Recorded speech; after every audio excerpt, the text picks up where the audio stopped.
I'm Yvonne Hamoud, registered social worker and owner of New Moon Counseling. But out of the office, I'm a mom, wife, daughter, sister, and friend. Join me each week as I sit with a special guest to discuss everyday things that impact our mental health.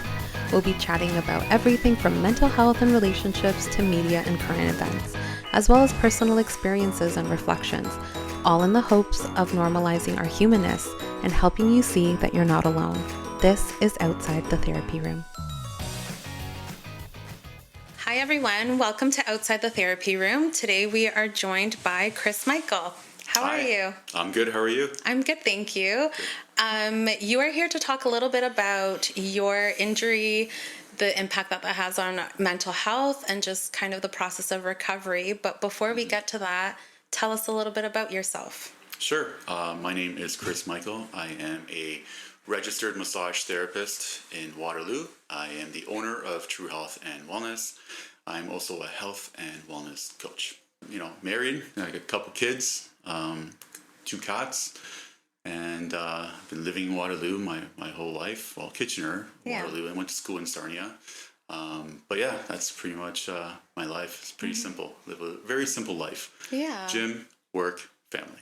Love that. Same, except gym is newly added into my routine. Yeah. Well, I can also add physio to now my routine. Yes. A lot of physio. So. Yeah. So what happened? Why don't we start there? I think before we started recording, I was talking a little bit about the impact that injury has on our mental health, how that can be so difficult for us, and our emotions, kind of everything in our body is impacted in some way towards our mental health. And so do you mind sharing a little bit about kind of your story, what happened? Yeah, I'll start with my story.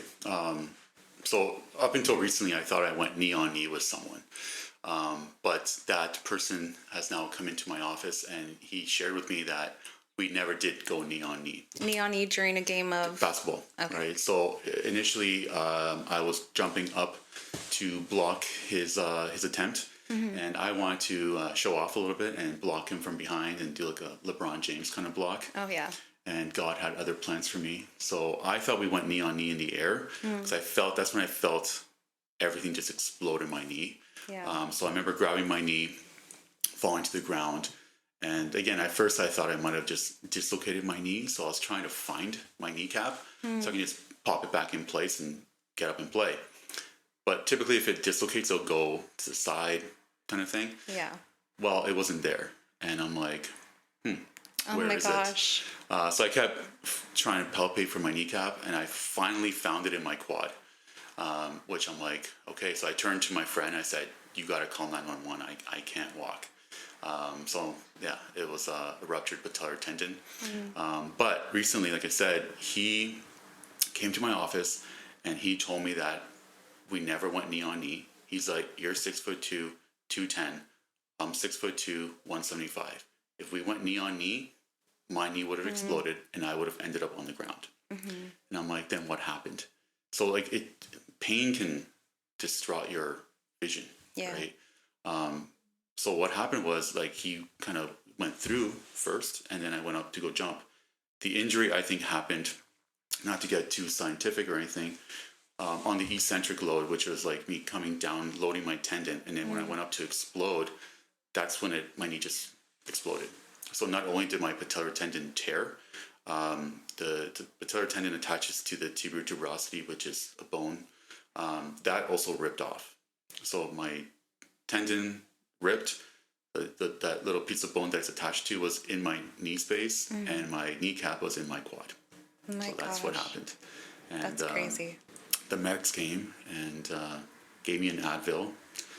I didn't do anything. Yeah, you're like, my kneecap's not even where it's supposed to be. Yeah, great. Yeah. And I went to the hospital.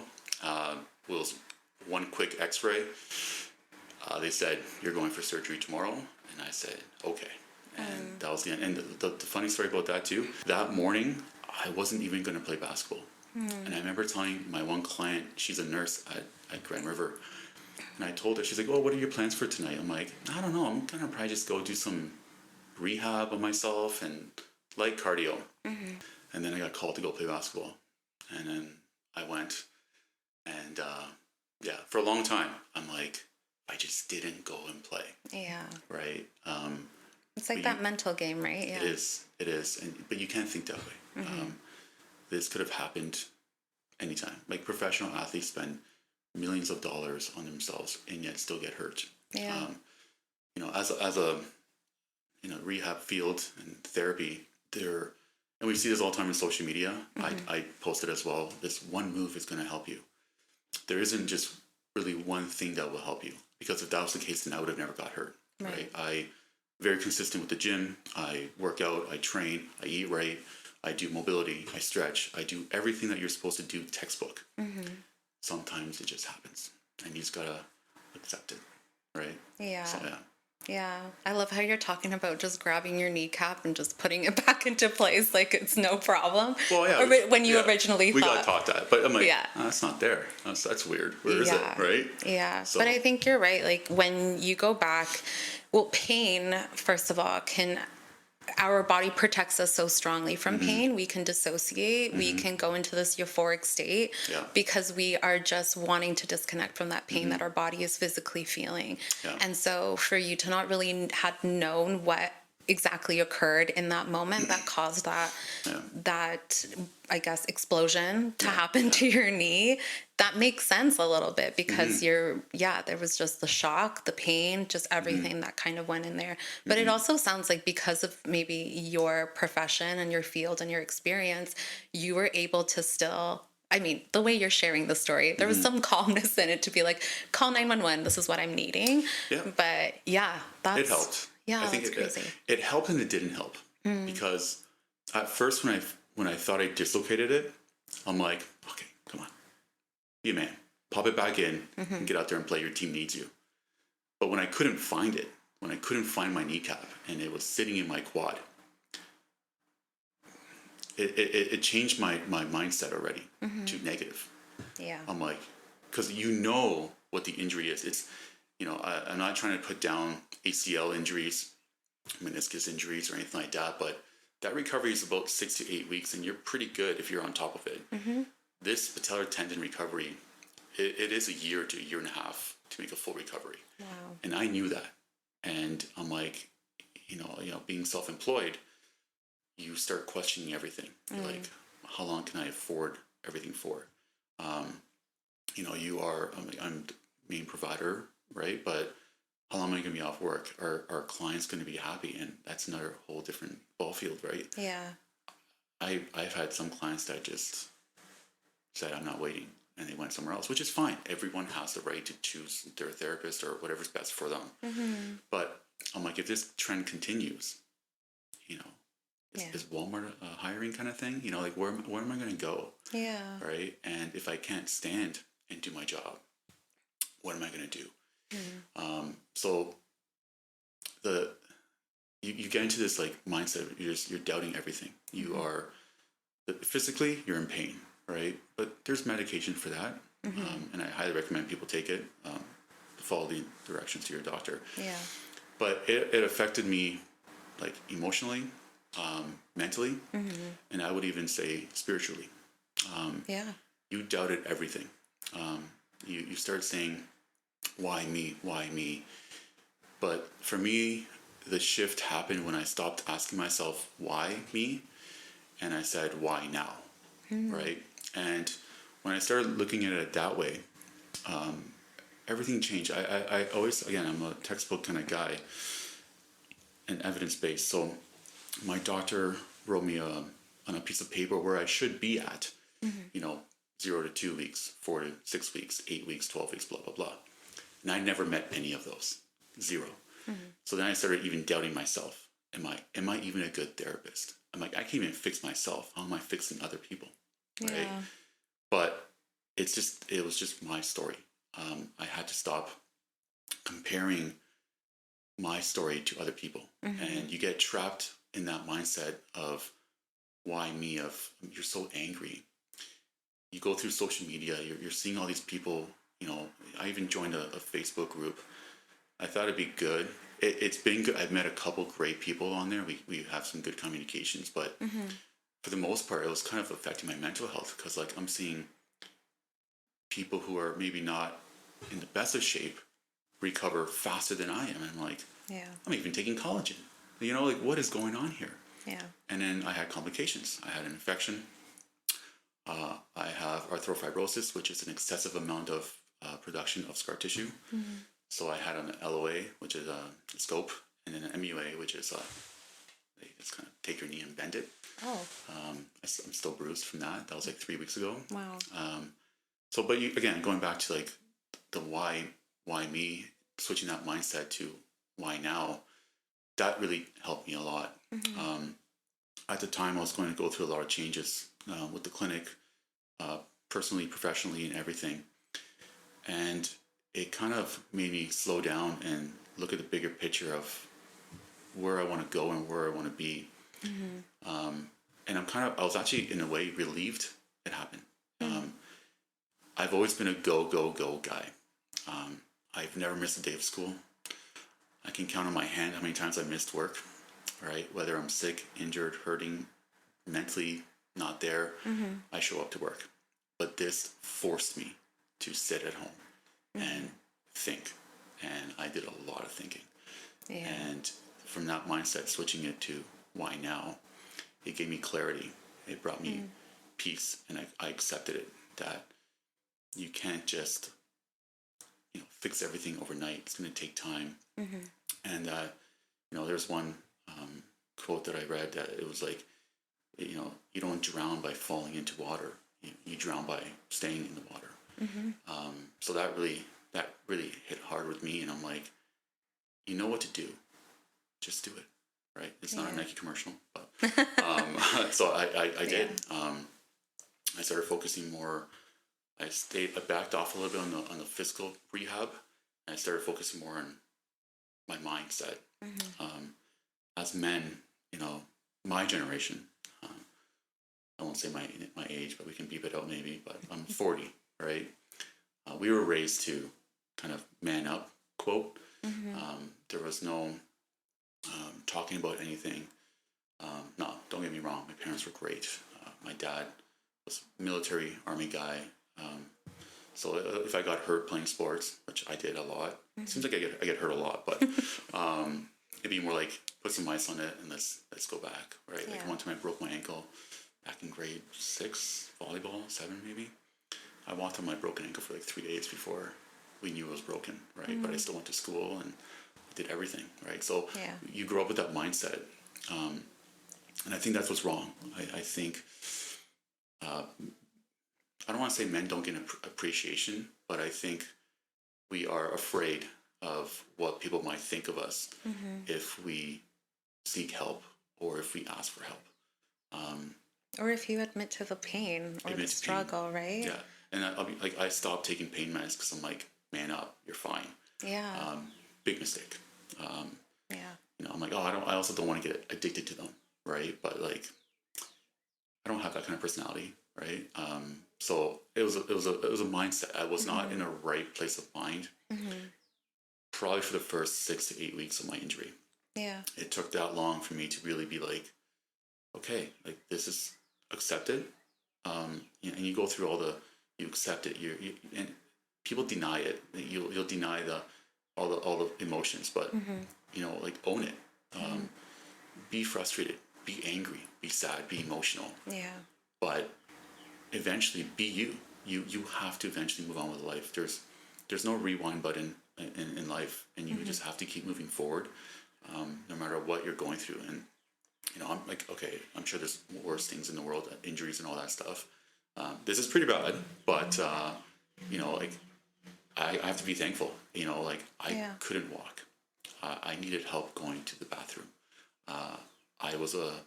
I'm so independent that I didn't even want to ask for ice, or mm-hmm. sometimes I'm like, okay, I'm kind of thirsty, but I don't want to bug anyone for water. Right. You didn't want to be a burden. I didn't want to be a burden, right?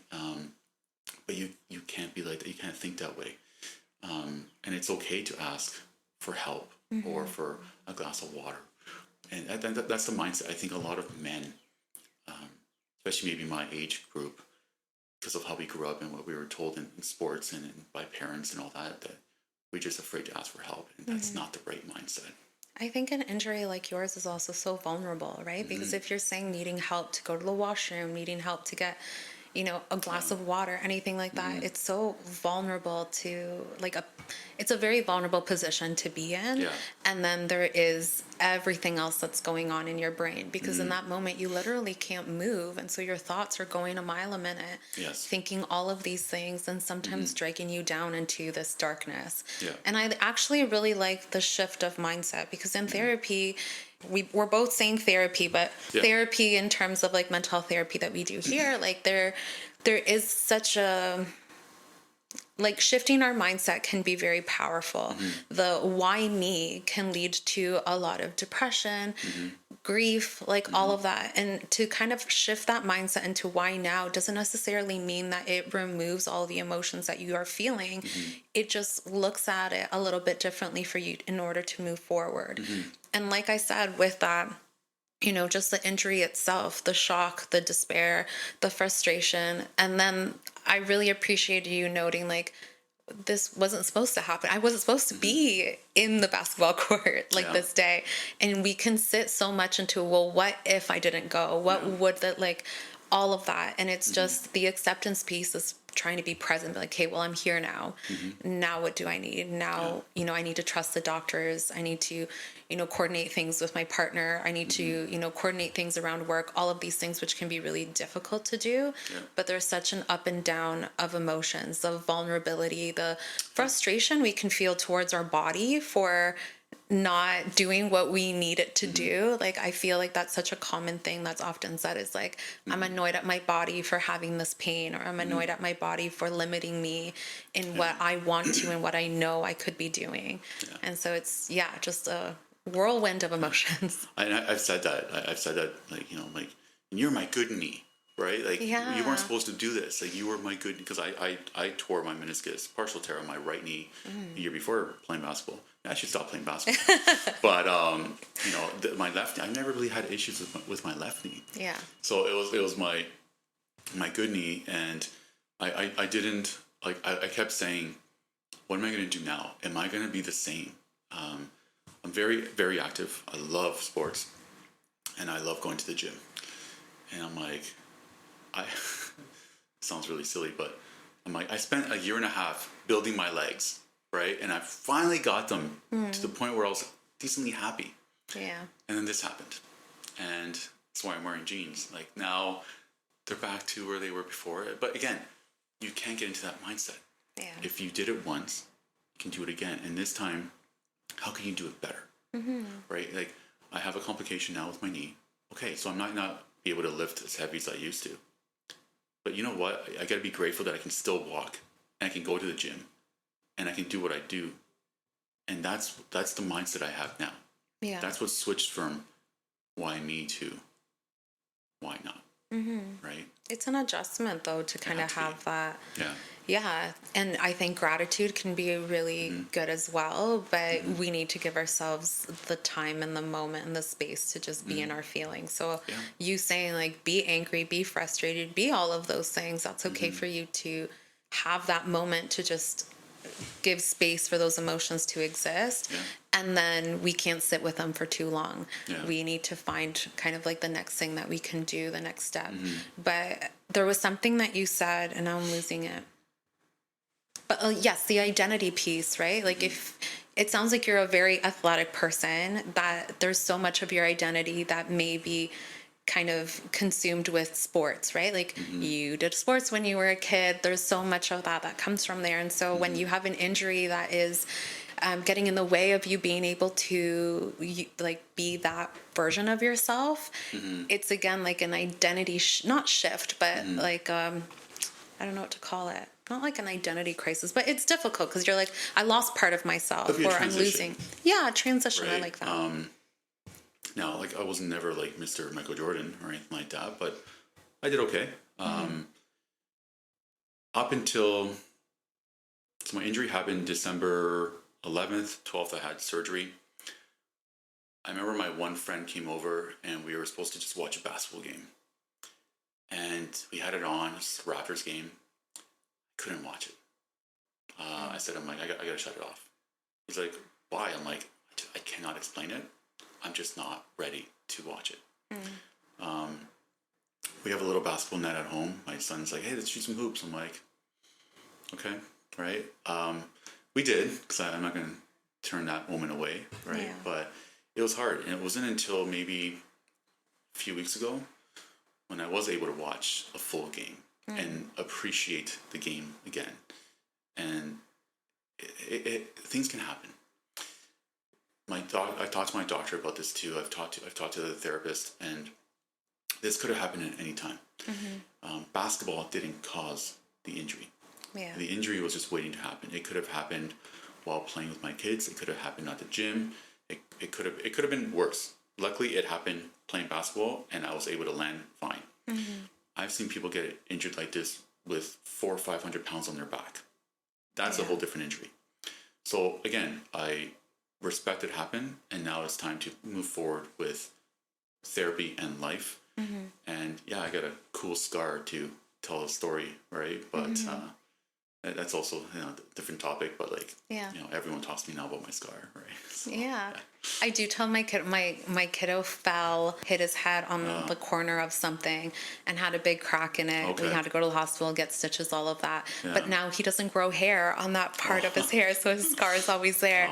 And I tell him, like, our scars get to tell us a story. Like, someone when you're older is going to ask you that what happened, and you'll be able to share this funny story. It is, it's a perspective to look at a scar and say, like, this is just a story that now I get to tell. Or you can make a fun story about it. Right? Like, you know, you're saving a kitten from pitbull, right? And that's what happened, right? And that's what happened. Make your own story. Right? I am curious, though, like, after having some time to reflect, after being able to sit through watching a full basketball game, were you able to kind of think back, like, was there anger you had at basketball in general? Like, did you feel like that did create the injury? Like, you mentioned talking to your doctor and being like, no, it could have happened anywhere, and so kind of removing that from what you were doing in the moment. But I guess, were you able to kind of reflect back to see why it was so difficult to engage in the game of basketball again? I was angry because the Raptors lost, first of all. Yeah.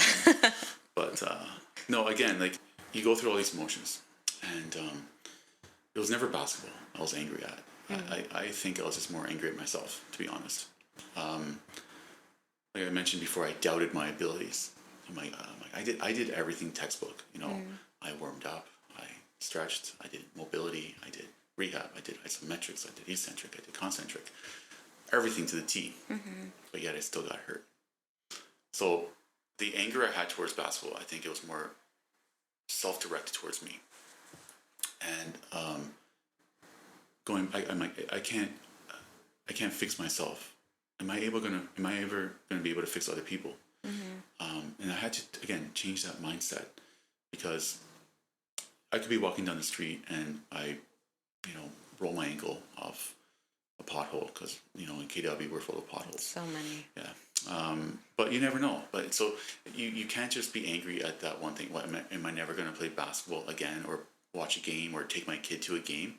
No, I have no anger towards basketball. And again, I don't think my anger was ever towards basketball. I think it was just like replaying the moment. So every time I would watch a game and I would see someone block or jump the same exact way that I did, that's what affected me. It wasn't just like looking at a basketball or watching the game. It was reenacting what I did. And I'm like, don't do that. You shouldn't be jumping like that. Yeah. But you should jump like that. Your body is designed to jump like that. Right, but there was a little anxiety, it sounds like. There was quite a bit of anxiety. Yeah, quite a bit, yeah. Quite a bit. And there still is. Like, it's still like a work in progress. I wouldn't say I'm just like, I woke up one day, I'm like, magic, everything's good again. I'm going to go shoot some hoops, right? I still haven't really played basketball. I can't, but I keep saying I'm never going to play again. I also play volleyball. My volleyball team, we do a big tournament every year at Wasaga Beach. My cousin is actually, he runs the show now there, and he's like, are you in? I'm like, what do you think? Right? I'm like, I'm on a couch right now. I'm like, I won't be healed by July. But a part of me is like, July, volleyball. Can I do it? My doctor will probably say no. The therapist in me says no. but the athlete in me is like, yeah, you can, right? Yeah. Is it that mental thing that you mentioned? Kind of like, it is. The culture, it is kind of how things are, it's a comeback. tough up. Yeah. Right? Toughen The up. comeback. Yeah. People like that. Like I've had many people reach out to me on social media, and I didn't think people really viewed my stuff, right? And this was like when I started posting about my journey of the rehab.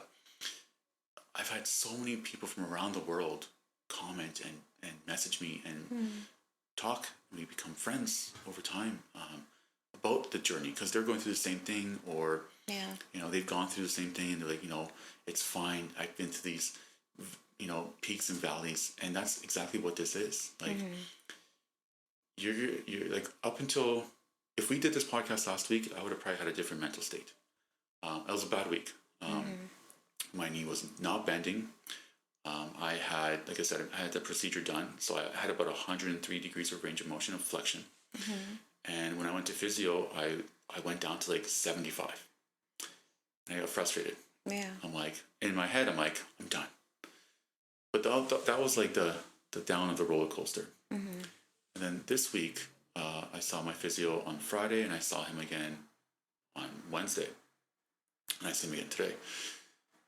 I had a better day on Friday and Wednesday, right? So from Wednesday of last week to Friday of last week, 48 hours, it brought me back. And again, that is okay. It's okay to go through those moments, and you're not going to be cheerful and happy like, people are on social media. Like, and what people need to understand is what you see on social media is usually the success and the happiness, but never highlight the struggles and the failures, right? And that's what I wanted to post. And at first, I really didn't want to post anything. I was gonna be like, I'm done, right? I'm done with social media. But luckily, my marketing girl was like, no, post it. Like, people need to know what you're going through. So I did, and I couldn't believe the reaction I got. So, but I'm grateful. Like, I'm grateful it happened. In a way, I did miss some. I missed Christmas, and I missed some things I wanted to do with my kids. But looking back now, I think it's just going to make me stronger.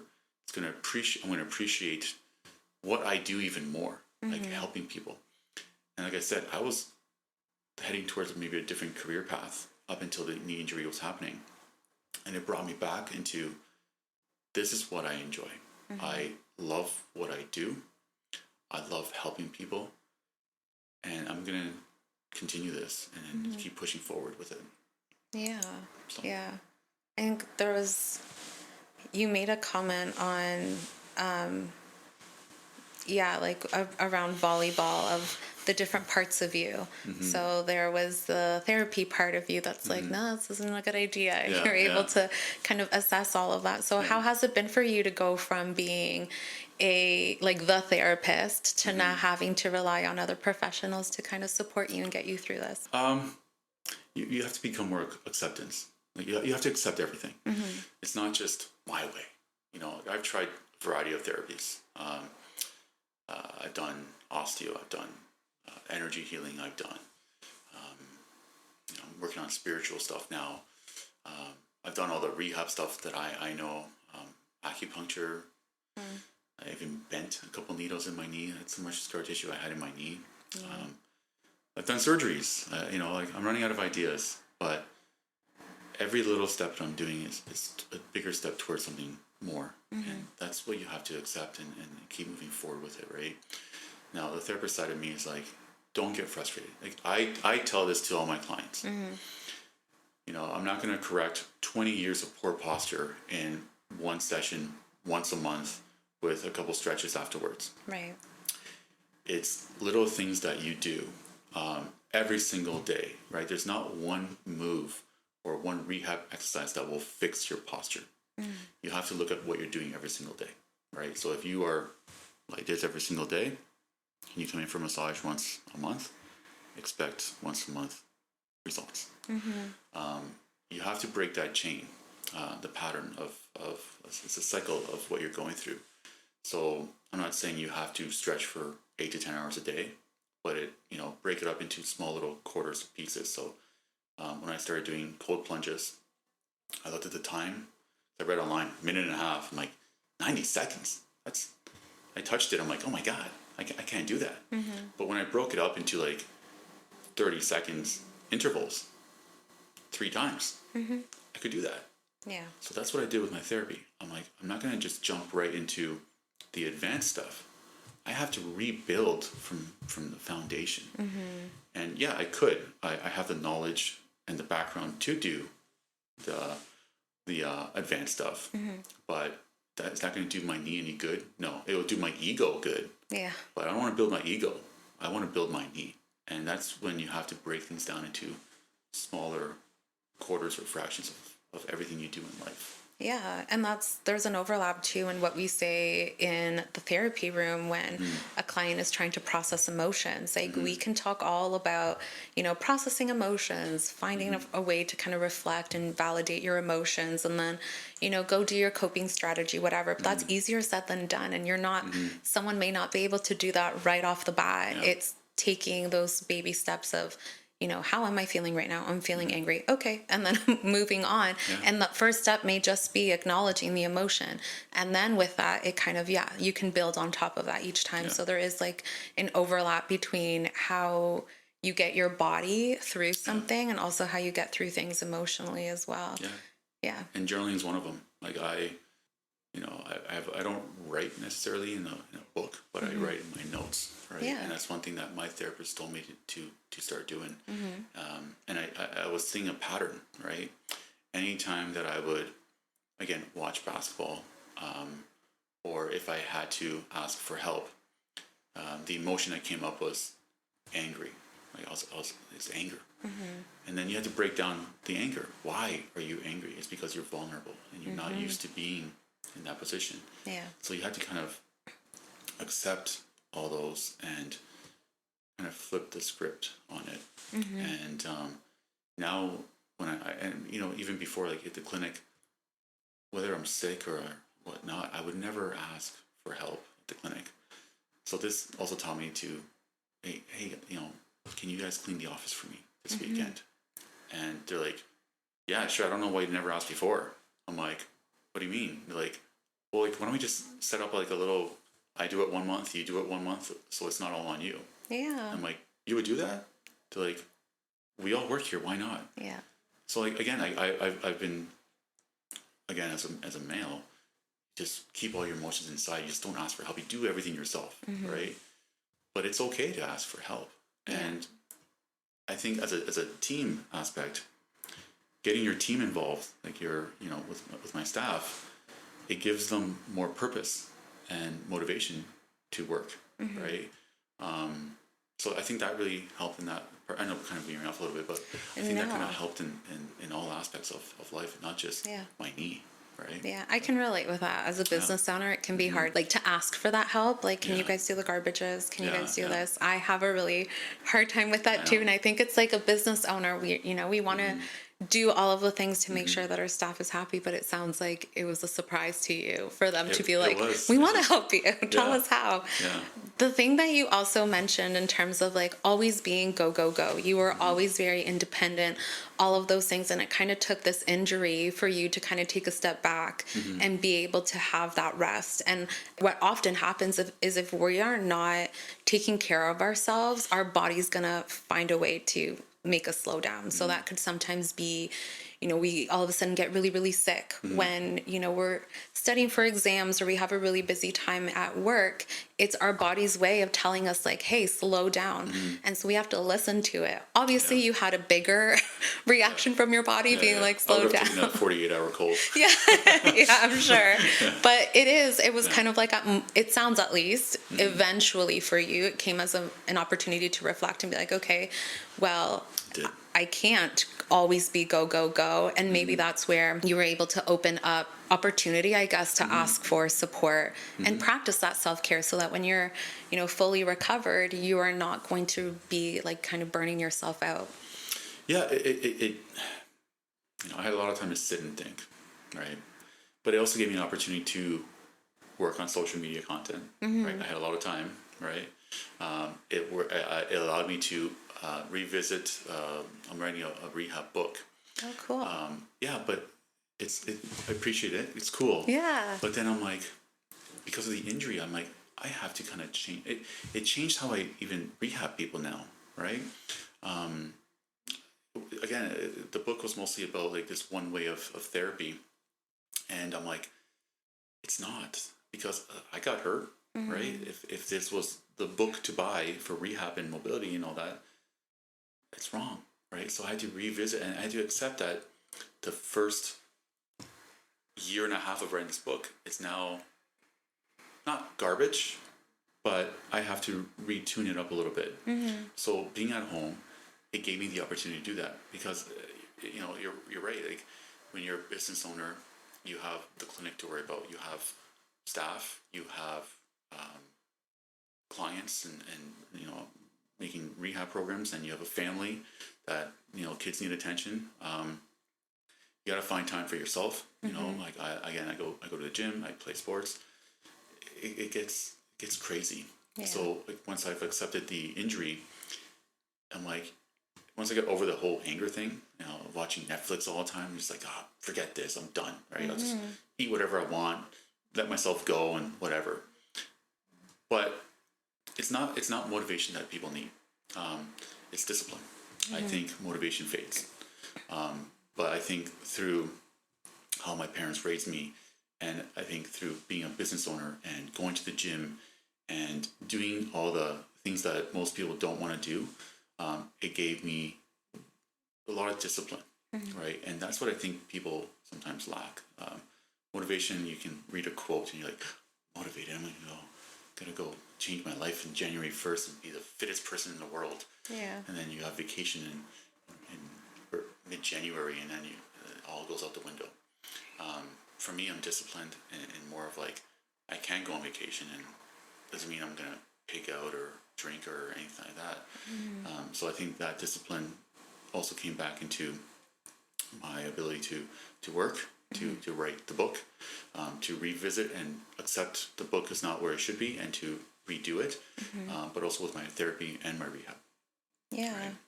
Yeah. And sometimes we don't realize things until we are experiencing them. So for you to realize like, I need to change up my book, like that came from your personal experience with it. And so again, like, it can be eventually an opportunity to be grateful for, like, you know, this happened and I'm able to write things differently. Again, I'm not saying gratitude in terms of like toxic positivity, or like it took you a lot of time to be in the emotions, in the thick of the anger, the frustration, the anxiety, whatever, for you to kind of come out this other side and be able to have the, you know, opportunities for reflection on what this injury has been and how you want to kind of move it forward. But I agree with you in terms of discipline. We actually had an episode on procrastination a while back, and you know, a lot of people wait for this spark of motivation, and it doesn't always happen. If you wake up being like, I have to wait to be motivated to go and work out, that might not happen. It's with everything. It's not just like, you know, I've applied it to myself because of the gym aspect, right? But it's with life. It can be with work, with kids, with everything. Yeah. People are looking for some kind of pick-me-up or a motivation, you know, quote or a book. I've read books. There is no answer in a book. There's no answer in much of, you know, there's no answer in anything. The answer is your journey that you're living in. And over time, your answer might change. It might veer off in a different direction, right? But that's your answer, right? And that's okay. It's your journey. Again, when I compared myself to someone online going through the same thing, and I saw 6 weeks out, they were walking and 110 degrees of flexion. I'm like, are you kidding me? Like, what's? I look at my knee. I'm like, what's wrong with you, right? Yeah. But that was their journey. And like, instead of being angry, like I was angry at them.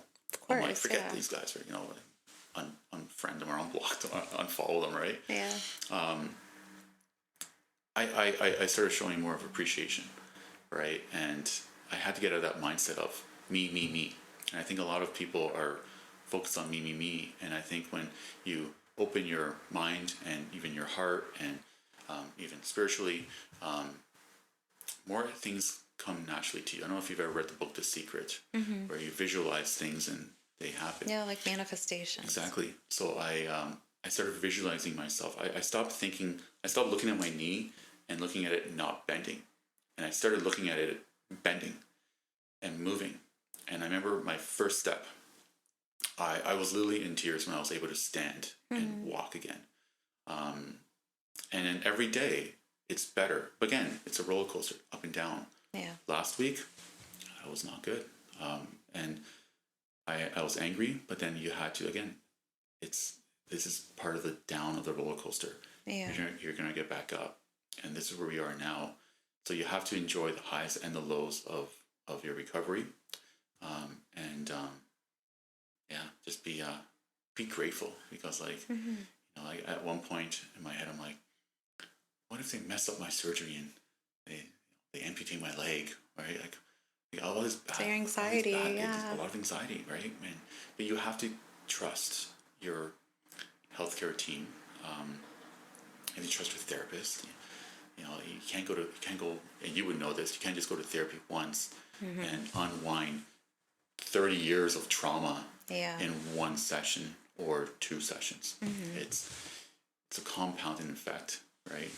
And that's what people, I think, need to look at. So again, don't look for motivation. Find discipline. Find what works for you. I'm a routine guy. I don't know if you've seen that morning routine guy. I don't do half the stuff that he does. I don't rub bananas on my face, but I am a routine guy, and it helps me. So that routine, yes, I was stuck in a chair, a recliner chair or a couch for 6 weeks. But my routine didn't stop. No, I had to ask for help. Like, can you give me a coffee? I still ate the exact same food roughly. I did whatever I could to train. Like I would recline my chair and I would push some weights that I had in the garage. And again, once I started doing my routine, that discipline that I had, nothing motivated me. The discipline is what got me back to doing that. I stopped watching all the wasting time on Netflix and being that mindset. And I started being like, man, you got this, right? It's going to take you some time, but the future you is going to thank you for everything you're doing right now. Now, whatever you're doing today, your 2 months future you is going to be, hey man, I appreciate what you did. Thanks for that struggle. And go back to doing what you're doing. So what I'm doing today or this week, what I'm doing for physio later today isn't really going to impact me later today or tomorrow. But in a few weeks or a month, the work that we did is going to show. Same with when I'm coaching people for nutrition. I tell people eating one good meal isn't going to get you a 6-pack, but eating multiple good meals combination with a healthy lifestyle. That's what's going to help you down the road. It's not just one thing's going to fix something. So it's like patience. It is. And that's why revisiting my book, I made the changes I made that I think now, I still have some revisions to make, but I think it's close to being ready for publishing. And I hope that, I'm not a big shot on social media or anything like that, but I hope that people read the book, because I do talk about my injury and my pain and all that. And then I get into how to rehab common things. But it's the honest truth. There's no one stretch, one rehab. I've been through my fair share of injuries, knees, lower back, elbows, all from sports. And it's what I've done to help myself. So I just wanted to put it all into one little package and be like, here you go. Right. So it's going to be there. Right. So yeah. And with your story, you can also support other people with it. I hope so. Yeah. I keep wanting to add more things to the book, but I'm like, no, just keep it simple. I've heard from authors that's always an ongoing thing of once it's published, they're like, oh, I wish I would have added this. So, I know. But there is a lot of patience in what you said, and it's true in therapy as well, right? You can come in and you're right, 3 years of trauma aren't going to be resolved in one session, and having that patience to trust the process and take it slow. And I actually love what you said about helping out your future future self, because that's also something we talk about a lot. And it doesn't, I mean, in this case, you're helping out your future self physically through like your physio or what you're doing in your day to day, but it can be like, you know, cleaning my room is going to help my future self.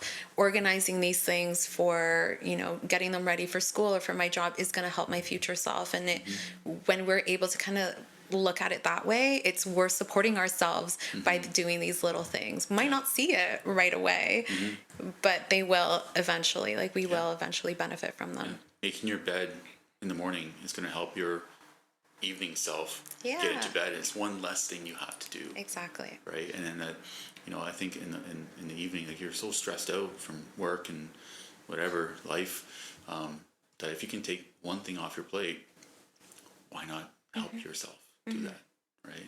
Yeah. So, but yeah, like, I think going back to a little bit with therapy, as a male, I'm like, I don't need no therapist, right? I don't need that stuff. I'm fine. And I was very wrong, right? I think, you know, I've talked to a lot of my friends, and I tell them, I'm not a therapist, that kind of therapist, right? We did a year in psychology, but I don't have that kind of training. So I think everyone, male, female, kids, should see a therapist. I think it's very, very important to get that mindset. And again, they don't really, you know, they don't give you an answer. There's no answer they give you, because sometimes you're like, well, what do I do? Like, tell me what to do. Yeah. They're like, I can't. I'm like, right? Yeah. Oh my gosh, that same face I have gotten from clients before. Right? Yeah. But it's the same for me. Like, you know, when I think about when I'm rehabbing people, I'm like, I don't have one answer to fix your injury. It's a combination of stuff. It's time. That's what's going to fix you, right? It's not one treatment and you're going to be fixed, or one stretch, or one conversation with a therapist. It's multiple things that lead to one. And eventually, you know, you might just wake up one day and be like, everything's better, right? Yeah. But it's when you change your mindset and your how you perceive things. I think that's when your healing journey starts. Yeah. Right? It's not when the pain goes down, when the anger subsides. I think it's when you've opened your mind to things. That moment is when, for me, my recovery started. It wasn't in the first 8 weeks. I was angry. I was binging on Netflix stuff. I wanted people to I wanted people to be like reaching out to me and being like, oh my God, I'm so sorry this happened to you. I don't know why, but I needed that. But that's not what I needed. I needed people. And it was one of my friends that came over, and he goes to me, he's like, whatever time you need, take it. Take it for yourself. Accept what happened. And fix it. And that's what I did. There was no answer in a book. There was no answer on social media, reading quotes. And the answer happened within me. Yeah. And I think everyone has the answer. It just takes time to find it. And when you do find it, allow yourself to go there and keep going, keep pushing forward. Yeah. Well, thank you so much for sharing your story and some amazing advice on just being patient, compassionate with yourself, and having that shift in your mindset. And I appreciate you being here. I appreciate you having me. Where can people find you? Tri-City RMT. On my website, it's www.truehealthandwellness.ca. But you can mostly find me on social media. That's where I'm at. Yeah. And that's where we'll find out when your book is published, your big book release. Still have some editing to do. I'm hoping to have it going by summertime. Nice. Yeah. We'll make sure to follow Chris, and remember to follow us on Outside the Therapy Room Pod on Instagram and TikTok. And thanks again so much for being here. Yeah, thank you. Thank you for listening to Outside the Therapy Room. This podcast is intended for educational and entertainment purposes only. If you reside in Ontario and are interested in working with one of our therapists, please visit our website in the show notes. If you reside outside of Ontario, a quick Google search or search through Psychology Today will help you find a therapist near you.